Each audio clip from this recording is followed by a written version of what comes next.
이 아시아를 대표하는 세계적인 신학자 가운데 송천성이라고 하는 이 대만 학자가 있습니다. 그분의 이름을 C.S. 송이라고 보통 약자로 이 미국에선 부르는데요. 저는 감사하게도 제가 다니던 그 신학교에 제가 목회학 석사 과정을 할 때 그분이 제 지도 교수님이셨습니다. 그래서 가르침도 얻을 수 있었고 또한 여러 가지 지도를 받을 수 있는 이 특혜를 갖게 되었는데, 이분이 많은 책을 쓰셨어요. 근데 그 책 가운데 가장 대표적인 책 가운데 하나가 바로 대자대비하신 하나님이라는 책이었습니다. 대자대비하신 하나님. 근데 사실 이 대자대비라고 하는 이 말은 이 불교의 영향권 하에 있었던 우리 아시아, 이 동양 사회에서는 아주 익숙한 개념이죠. 이 말뜻 그대로 해석을 하면 큰 자비다라는 의미입니다. 큰 자비. 그래서 일반적으로 영어에서는 이것을 mercy라고 하는 단어를 사용해서 직역을 하는 경우가 있습니다. 근데 사실 이 서양의 이 영어권의 mercy라는 이 단어는 우리가 말하는 이 대자대비라고 하는 말을 사실은 받아들이기가, 그러니까 그것을 잘 설명하기가 사실은 쉽지 않아 보입니다. 한계가 있어 보인다라는 것이죠.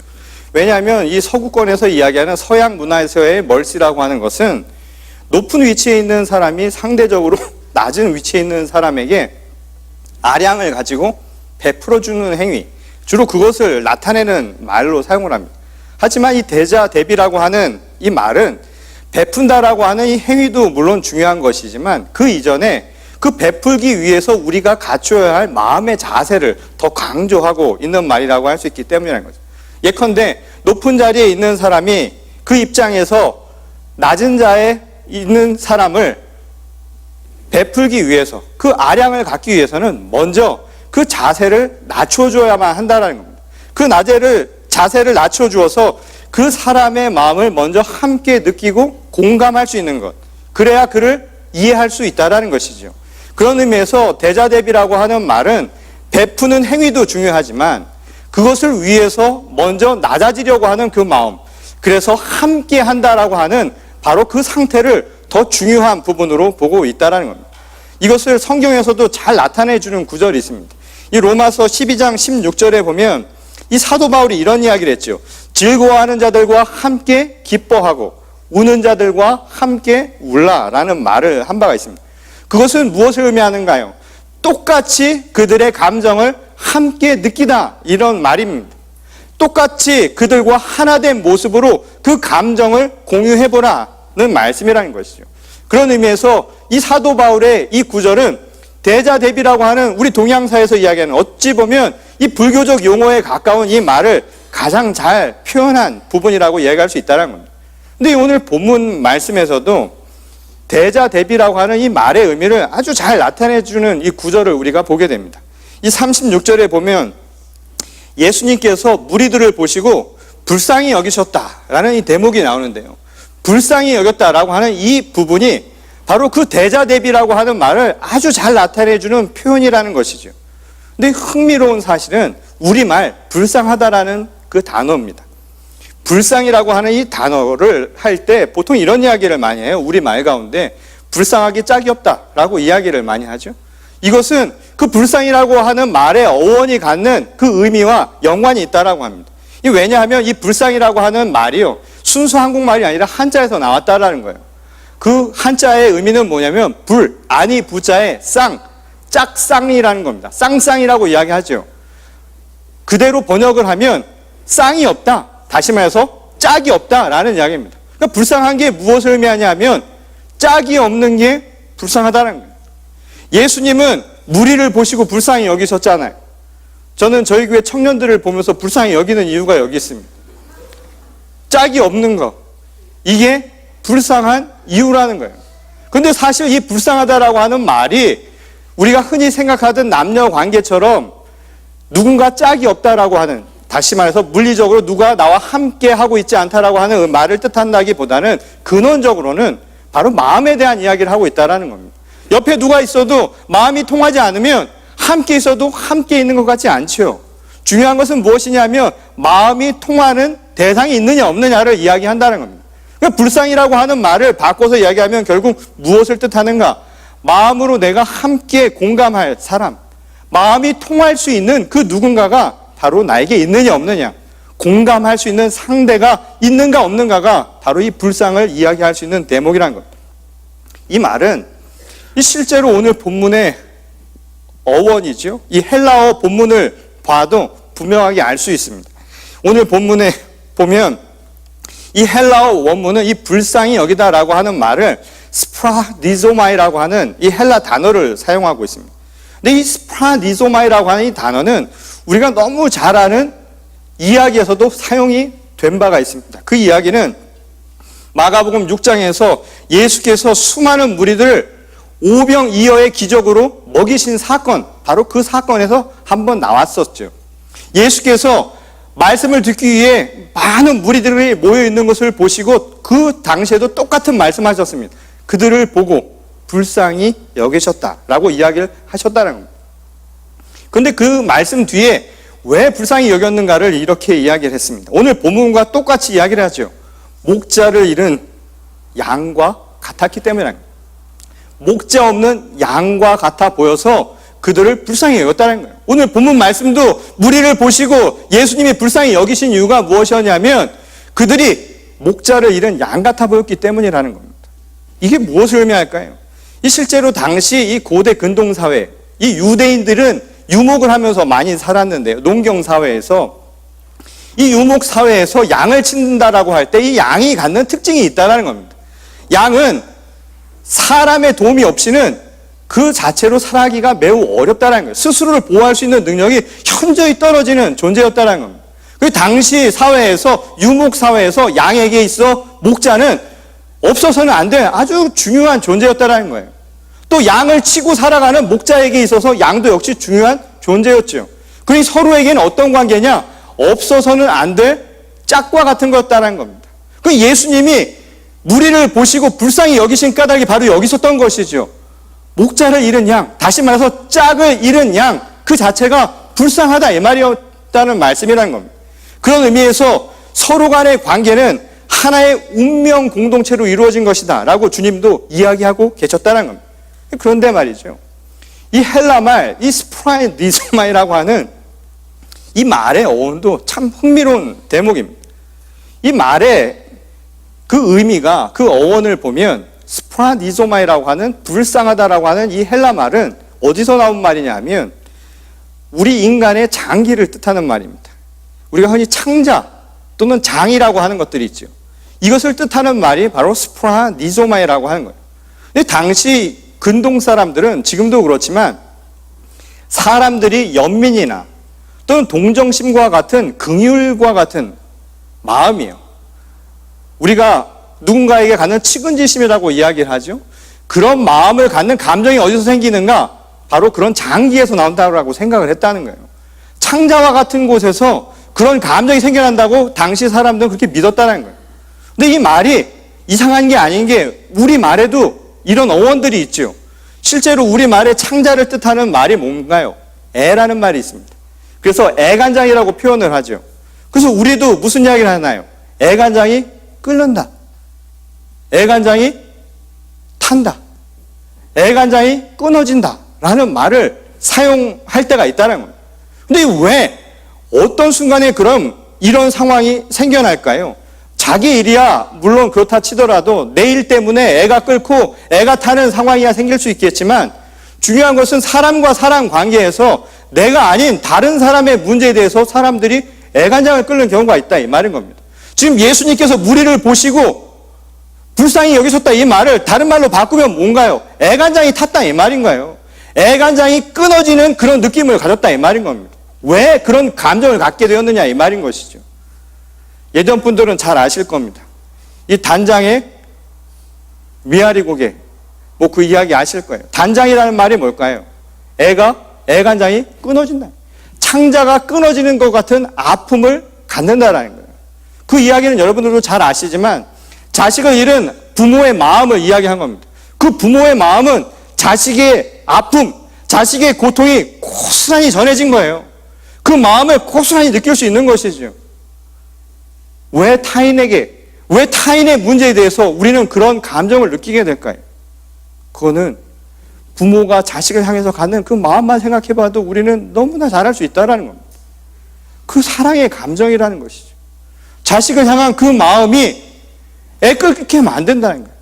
자식이 아프면 부모도 아프고요. 자식이 죽을 것 같으면 부모는 더 죽을 것 같은 감정을 느끼게 된다 이 말인 겁니다. 그것이 바로 스포한 리조마에게 갖고 있는 의미이고, 예수님이 그 당시 무리를 보시면서 느꼈던 그 감정이 그와 똑같았다 이 말인 것이죠. 그 이유는 바로 그들이 겪고 있는 감정을 마치 내 감정처럼 느낄 수 있는 것. 다시 말해서요, 대자대비한 마음을 가졌다 이 말인 겁니다.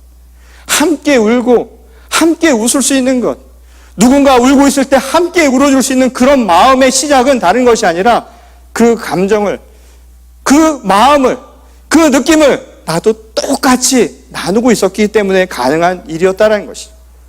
다시 말해서 하나의 일치감을 가질 수 있는 공감의 능력을 갖고 있었기 때문에 겁니다.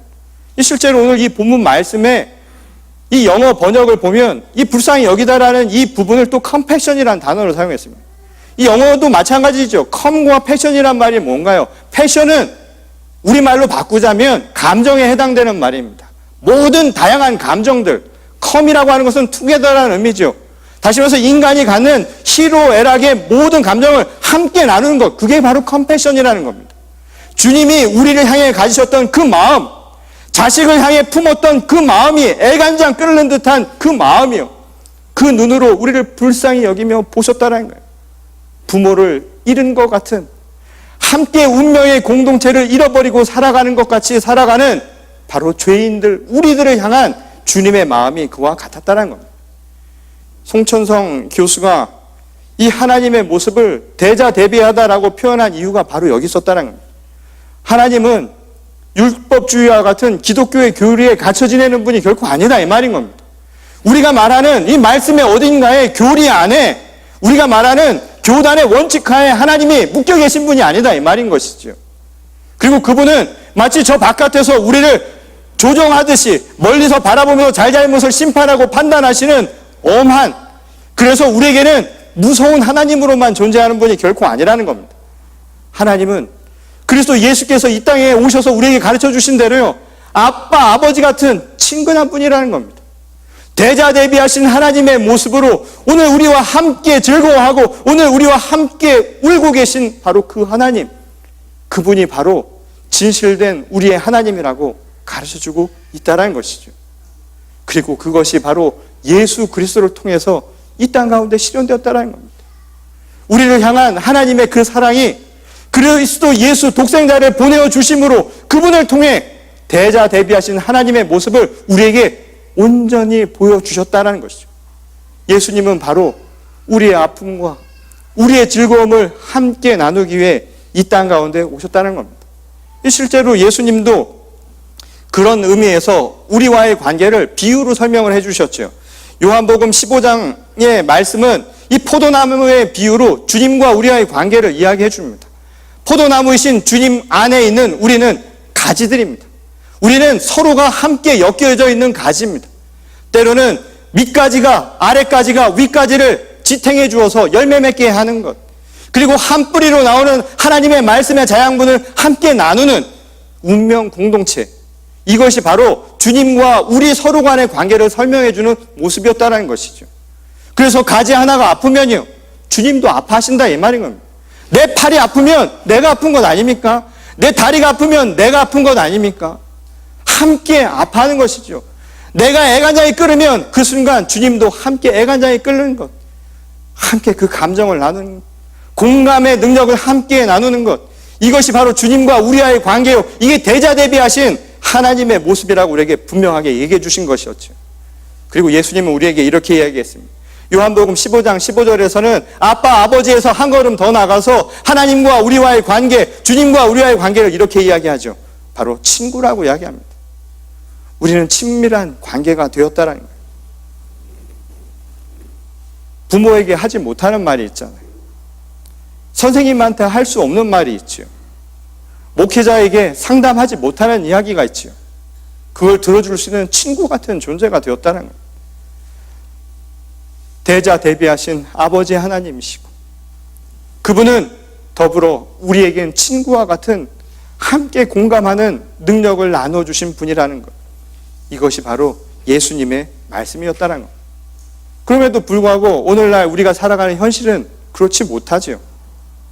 하나님의 말씀처럼 서로 공감하며 살아가는 대자대비한 모습과는 너무 차별이 되는 모습으로 우리가 살아가고 있다는 겁니다.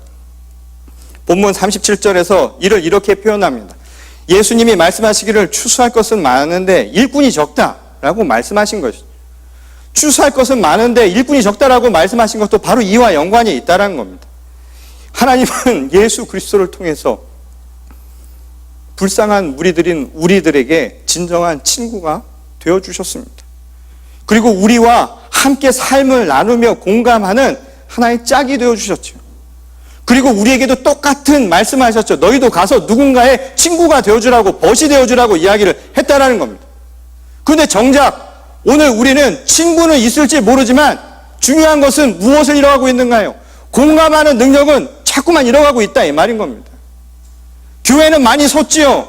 공동체는 섰는데 교회 공동체가 제대로 서지 못하는 이유가 뭘까요? 추수할 일꾼이 부족해서 그럴까요? 사람이 부족해서 교회가 안 선다고 생각하십니까? 이 말씀의 의미가 사람을 더 많이 데리고 와서 교회의 성장을 이루라고 하는 말씀처럼 들리십니까? 저는요, 이 말씀이 그 말도 틀린 건 아닐지 모르겠지만 더 중요한 것은 사람이 없어서 문제가 되지 않는다 이 말인 겁니다. 사람이 문제가 된 것이 아니라 그 마음이 문제였죠. 옆에 사람이 있어도 그 사람의 마음이 느껴지지 않으니까 문제 아닙니까? 옆에서 사람이 죽어가는데도 그거를 모르니까 문제 아닙니까? 오늘날 세상에 서로 간에 많은 사람들이요, 인터넷 한 번만 치면 요즘엔 전화 한 통하면 다 되는 시대가 되었는데 그럼에도 불구하고 우리가 자꾸만 변해간다고 생각하는 이유가 뭘까요? 오늘날 교회가 교회의 능력을 잃어간다고 생각하는 이유가 뭘까요? 그것은 사람이 없어서 추수할 일꾼들이 없어서가 아니라는 겁니다. 오히려 우리에게 부족한 것은 그것이 아니라 우리들의 마음이었다는 거예요. 공감할 수 있는 그 마음이에요. 우리가 필요한 그 일꾼, 부족했던 것은 사람을 뜻하는 것이 아니라 바로 그 친구가 없었다라는 겁니다. 정말 진정한 친구예요. 내가 지금 힘들고 어려울 때 내 옆에서 그 마음을 함께 나눠줄 수 있는 친구. 여러분, 그런 친구 있으세요? 내가 정말 어렵고 괴로울 때 내 이야기를 그냥 해도 좋을 것 같은 친구. 그냥 내 말을 우두커니 들어주면서 별말 하지 않아도 내 마음이 편해질 것만 같은 그런 친구. 오늘날 우리가 잃어가고 있었던 것이 바로 이런 모습이었다는 겁니다. 누군가 이야기를 하지요. 오늘 우리의 시대는 공감의 시대가 되어야 함에도 불구하고 그 공감의 능력을 잃어버린 소외의 시대가 되었다고. 그것은 대자대비하신 하나님이 우리를 위해 함께 울어주고 함께 기뻐해주는 모습과는 너무나 판이한 모습이었다는 겁니다. 예수님을 통해서 주신 그 명령과는 너무 반대의 길을 살아오고 있는 우리들의 모습이었다는 것이죠. 오늘날 교회의 위기의 시작도 저는 바로 여기에 있다라는 생각을 해봅니다. 추수할 것은 많은데 턱없이 부족한 일꾼 때문에 어려운 것이 아니라 정말 친구가 없어서 오늘날 문제가 되고 있다는 것. 그러니 오늘 우리가 하나님께 구해야 할 것은 무엇일까요? 사람을 많이 오라고 오는 것, 그게 중요한 게 아닙니다. 오늘 대자대비하시는 하나님을 따라서 대자대비한 그 하나님의 모습을 우리도 닮아가는 겁니다. 그 능력을 회복시켜 주십시오. 이것이 우리 기도의 제목이 되어야 한다는 것이죠. 실제로 예수께서 누가복음 6장 36절에서 이렇게 말씀을 하셨습니다. 너희 아버지께서 자비로우신 것 같이 너희도 자비로운 사람이 되라. 아버지가 대자대비하신 것처럼 너희도 대자대비한 서로의 친구가 되어주라는 것이죠. 누군가 힘들 때, 누군가 기쁠 때 그 옆에서 함께 공감할 수 있는 바로 그런 친구, 그런 진실한 친구, 바로 우리가 그런 진실한 친구가 되어줘야 한다는 겁니다. 말로만이 아니라 바로 누군가에게서 우리가 받은 그 은혜를 함께 나눌 수 있는 그런 진실된 공동체. 오늘 우리 교회가 닮아가야 할 모습이 아닐까요? 그리고 그것을 위해서 우리가 함께 기도해야 하지 않을까요? 저는 요즘 들어서 애들이 커가면서요, 가끔씩 이 소외감 같은 걸 느낄 때가 있습니다. 특히 대학을 간 저희 큰딸이 제 엄마랑은 종종 전화를 하더라고요. 전화를 자주 하는 모습을 보고, 그런데 아빠한테는 거의 연락을 하지 않을 때 가끔씩 이 소외감을 느끼곤 합니다. 물론 저한테도 전화를 가끔 하긴 해요. 근데 그 전화는 분명한 목적을 갖고 전화가 됩니다. 그러니까 목적 지향적인 통화를 저희들은 하게 되죠. 너무나 분명한 이야기가 전개가 되기 때문에 주로 돈이 좀 부족하다거나 또는 무슨 일이 있으니 문제 좀 해결해 달라는 식의 아주 목적 지향적인 통화를 딸과 하게 됩니다. 그래도 제가 뭐라고 할 말이 없는 게, 목적 지향적인 통화를 하지 않고 저희 애가 전화를 하면 제가 할 말이 없어요. 뭘 말을 해야 될지 저도 별로 할 말이 없어서 항상 제 딸한테 전화가 오면 저희 집사람을 찾게 됩니다. 엄마 바꿔줄게 하고 빨리 바꿔주고 싶은 거예요.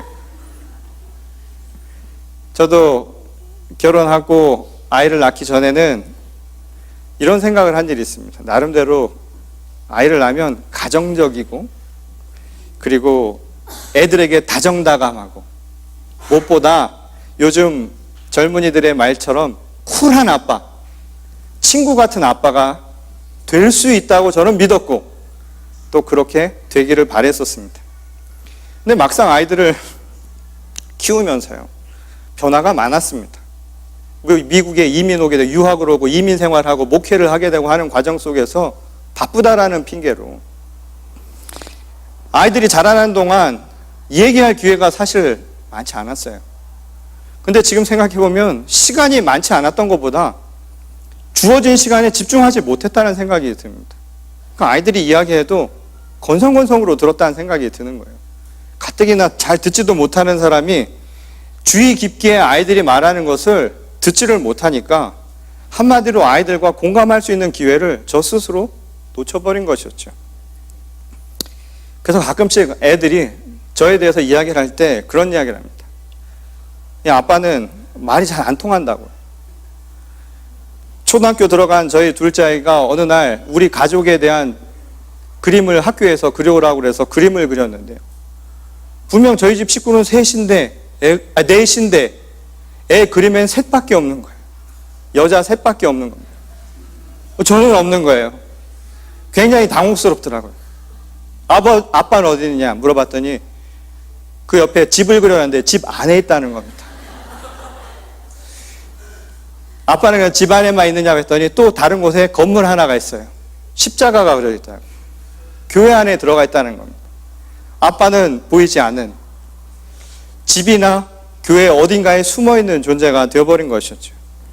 애들이랑 이야기할 때도 아이들은 교회나 와서 설교할 것이지 왜 꼭 우리한테 설교를 그렇게 하느냐고 이야기를 하고, 또 녹음기를 틀어놓은 것처럼 했던 말 또 하고 또 한다고 그렇게 타박을 하는 경우를 종종 듣게 됩니다.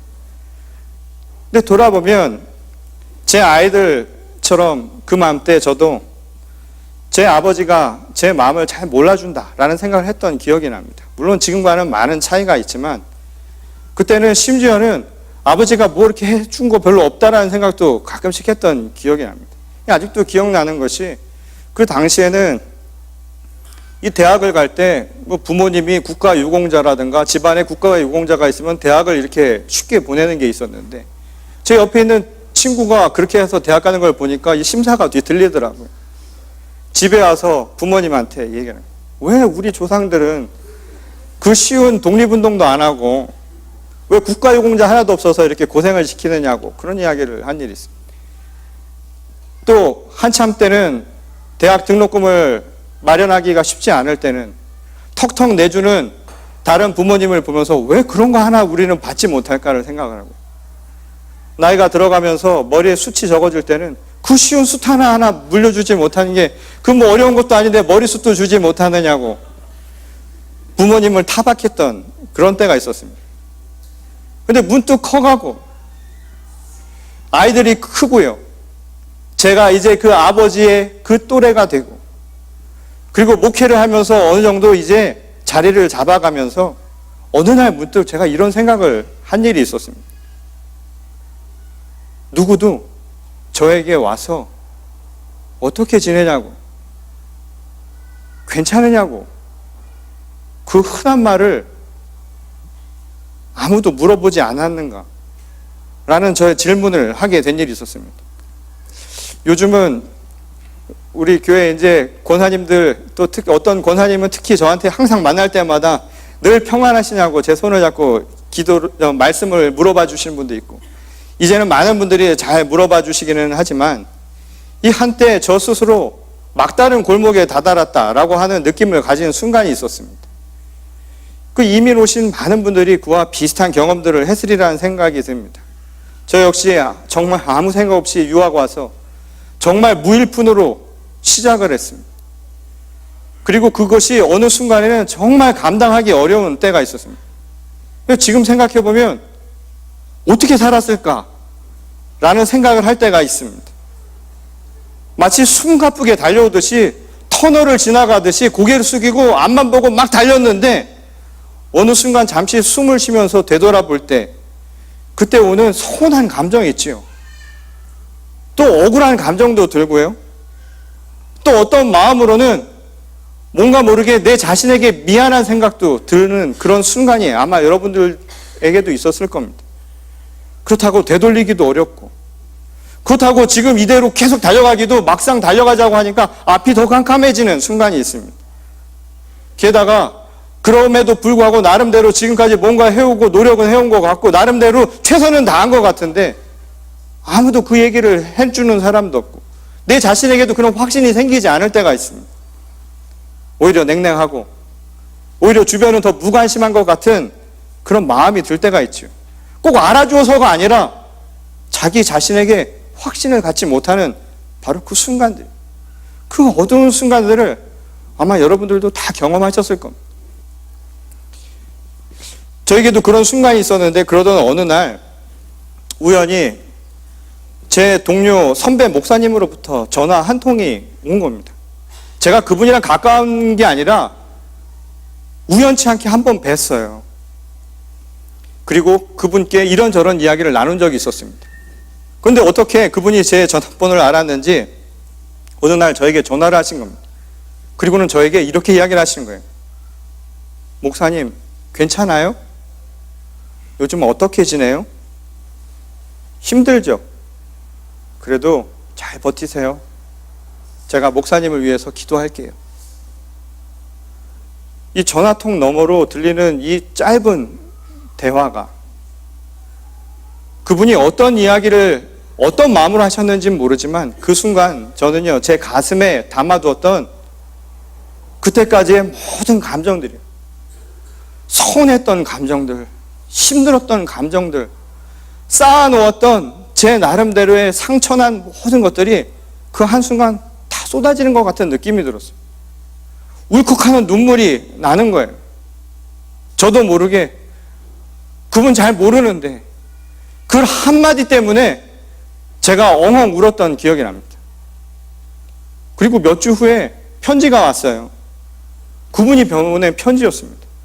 편지도 아주 짤막하게 썼습니다. 똑같은 말이었어요. 내가 목사님을 생각하면서 기도할 테니 젊은 목사님, 후배 목사님 힘내세요. 그리고 그 뒤에는 체크 한 장이 들어있었습니다. 큰 액수는 아니었는데 힘든 후배를 생각하면서 그냥 그분이 보낸 체크 한 장이었습니다. 어쩌면 저를 불쌍히 여기고 자신의 마음을 그렇게 표현한 것이었겠죠. 근데 그 순간이요, 제 마음에 변화가 좀 생겨나는 거예요. 그 일을 겪고 난 뒤에 제 마음에 변화가 생겼습니다. 그 전까지는 내 자신이 힘들고 어렵고 그리고 그것이 감당하기 어렵다라는 생각이 자꾸만 드니까 자기 생각 중심으로 되는 거예요.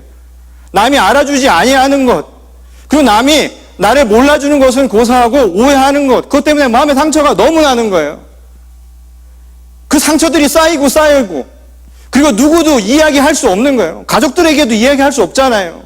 자기만 꽁꽁 안고 있었던 것, 누구에게도 말 못할 그 사연들이 그 말 한마디와 그 편지 한 통으로 완전히 사라져버린 겁니다. 그리고 그때 제 마음에 변화가 일어난다. 그리고는 다른 게 보이기 시작하는 거예요. 제 마음에 무거웠던 짐이 내려가니까 그 뒤로는 뭐가 보이냐면 다른 사람 생각을 하게 된 겁니다. 다른 사람은 어떨까? 여지껏은 말은 했죠. 어떻게 지내세요? 괜찮아요? 기도할게요. 이 기독교인들에게 기도할게요란 말이 이게 애매한 말이잖아요. 정말 마음으로 다가가지 못했던 것들에 대한 생각을 하게 된 겁니다. 그리고 제 아버지가 떠오르는 겁니다. 저는 한 번도 저희 아버지에게 물어보질 못했습니다. 괜찮으셨냐고. 저렇게 아빠의 마음을 몰라주는 자식이 투정할 때 그 순간 아버지는 괜찮으셨냐고. 혼자서 그 어려운 길을 가족을 살리기 위해서 무거운 짐을 걸어가야 했던 그 삶의 그 깊은 터널 속에서 아버지는 괜찮으셨냐고. 한 번도 묻지 못했던 제 자신을 그 순간 다시 발견했습니다. 그리고 성도님들에 대한 생각들도 바뀌기 시작을 했죠. 왜 내 생각은 몰라줄까라고만 생각을 했는데 과연 누군가를 위해서 나는 그 친구가 되어주었는가? 정말 그들이 괜찮은지, 그들이 마음이 아파하는지, 요즘에 생활은 어떤지, 요즘에 어디가 아픈 건 아닌지, 요즘에 말 못할 것으로 힘들어하는 것은 아닌지, 오늘 우리가 너무 무관심하고 너무 모르고 지냈던 것은 아니었을까요? 대자대비하신 하나님은 오늘 우리들에게 죽어가는 우리들을 살리기 위해서 우리들의 삶의 한 순간순간 한 사람의 그 고통과 아픔을 함께 나누기 위해서 그리스도 예수를 보내셨습니다. 그리고 십자가를 통해서 그 고난을 통해서 우리에게 살아갈 수 있는 길을 보여주셨습니다. 그리고 우리 개인에게는 내가 너희의 친구가 되어주었으니 너희도 가서 누군가의 진정한 친구가 되어주라고 우리에게 명령하셨습니다. 오늘 대자대비하신 하나님을 생각하며 오늘 우리 모두에게 주신 똑같은 질문입니다. 여러분 괜찮으세요? 그리고 오늘 우리 서로가 함께 공감할 수 있는 그 마음들을 회복할 수 있는 우리가 될 수 있기를 바랍니다. 추수할 그날에 우리가 필요한 것은 바로 그 마음입니다. 대비하신 하나님의 마음을 닮아서 추수할 그곳마다 서로의 친구가 되어주는 우리 교회, 그리고 세상 속에서 왜 세상이 그렇지 못하냐고 이야기할 것이 아니라 가서 세상의 친구가 되어줄 수 있는 우리 교회가 되어서 하나님의 나라를 대자대비하신 바로 하나님의 아름다운 공간으로 만들어갈 수 있는 저와 여러분 모두가 될 수 있기를 주님의 이름으로 간절히 축원합니다. 우리 다 같이 기도하시겠습니다. 하나님, 오늘도 우리와 함께 살아계심에 감사드립니다. 우리를 통하여 하나님께서 보여주신 그 사랑을, 또한 그 대자대비하신 그 공감의 마음을 함께 나누도록 하나님 저희를 사용하여 주시옵소서. 참 많은 것을 놓치고 살았습니다. 나만 바라보며 살았던 것은 아니었던가? 내 중심의 시선으로 나에게 채워지지 않는 것만 불평하며 살았던 것은 아니었던가? 이 시간 눈을 들어서 주님을 다시금 바라보게 하시고 또한 주님의 그 사랑으로 우리 주변의 이웃들을 돌아보게 하여 주시옵소서. 가장 가까운 가정에서부터 우리의 가족들과 먼저 공감할 수 있는, 그래서 친구 같은 부모와 친구 같은 자녀와 친구 같은 형제 자매가 될 수 있도록 오늘 이 시간 우리의 마음을 변화시켜 주시옵소서. 또한 우리 교회를 하나님 축복하셔서 대자 대비하신 하나님의 뜻을 함께 나누며 세상의 친구가 될 수 있도록 하나님 저희를 사용하여 주시기를 원합니다. 함께 슬퍼하는 공간에, 함께 기뻐하는 공간에 우리도 진정한 친구로 나아가게 하여 주시옵소서. 오늘 대자 대비하신 하나님의 그 말씀을 안고 우리도 함께 공감하며 대자 대비한 친구가 되어주기를 결단하며 돌아가는 모든 성도와 우리 교회가 되게 하실 줄 믿사오며 거룩하신 우리 주 예수 그리스도의 이름으로 간절히 기도드렸습니다. 아멘.